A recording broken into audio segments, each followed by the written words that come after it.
right now. Pittsburgh's best sports show is about to begin. Call us or tweet us. We got things to talk about on the Ireland Contracting Nightly Sports Call. Thanks very much. Good evening, everyone, and welcome to another edition of the Ireland Contracting Nightly Sports Call, where you can reach us on the Borders and Borders hotline, 412-575-2600. You can also tweet at KDPomp, at Gene Collier. We are here to discuss sports with you for the next 25 minutes. So call, tweet, let us know what you think. Penguins are currently trying to finish up a win over Edmonton. Points are precious for everyone. Edmonton really needs them. They're in bad shape.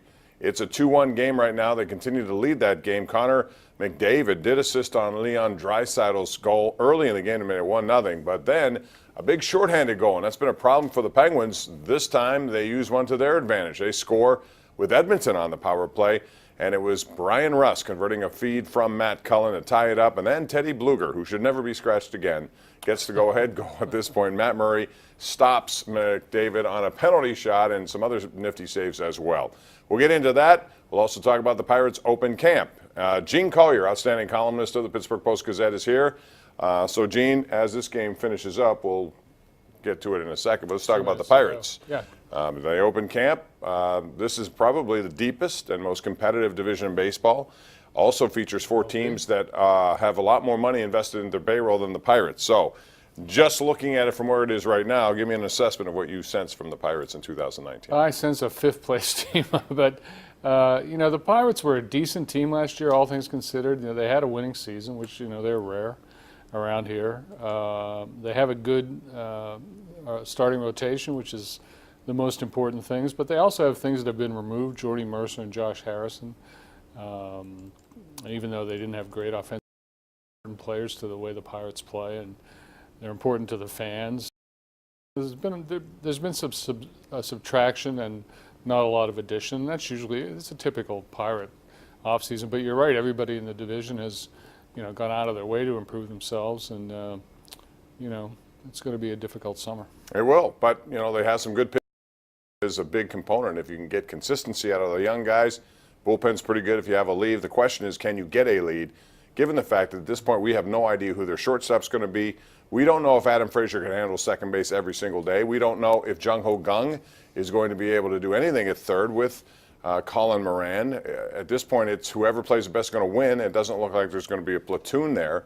And then you have an outfield that will be minus Gregory Polanco. So they do have a lot of areas of concern. So we'll talk about that, 412-575-2600.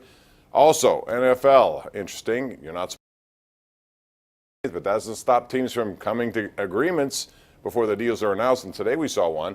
John Elway and Denver Broncos, they have facilitated a trade with Baltimore for Joe Flacco, who has lost his job to Lamar Jackson. Joe Flacco's a good option there, but Gene, when you look at what Elway has done, he brought in Peyton Manning right off the bat. They won a Super Bowl. That was a good thing, but then he retires, and ever since then, they've wasted draft picks. Brock Osweiler, Trevor Siemian, Paxton Lynch. They gave a lot of money, $36 million to Case Keenum, and here they are trying another quarterback. Goes to show you how difficult it is to find one. That's true. John Elway's been going through coaches and quarterbacks out there since Peyton Manning left. I wonder if what Flacco brought from the Denver Broncos, reportedly a 3rd and a 4th round pick. Is that right, Bob?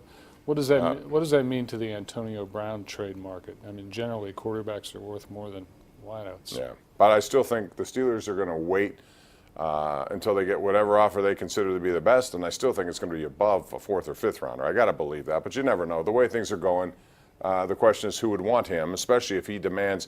Why is he demanding new demands? Hashtag. I didn't want to talk about this, Gene. So you brought it up, and so now we have a guy who wants a new contract.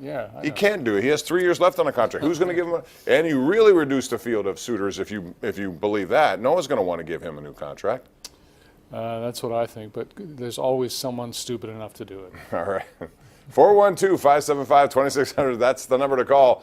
Give us a call. Penguins are just about wrapping up. They got an empty net goal, I believe. It's 3-1 at this point, so they're going to pull back into a tie with Columbus, although the Blue Jackets do have a game in hand. We'll talk more about that, and your phone calls are next right here live on Pittsburgh CW. The Ireland Contracting Nightly Sports Call is brought to you by Ireland Contracting, Pittsburgh's #1 home exterior expert in roofing, siding, windows, and gutters.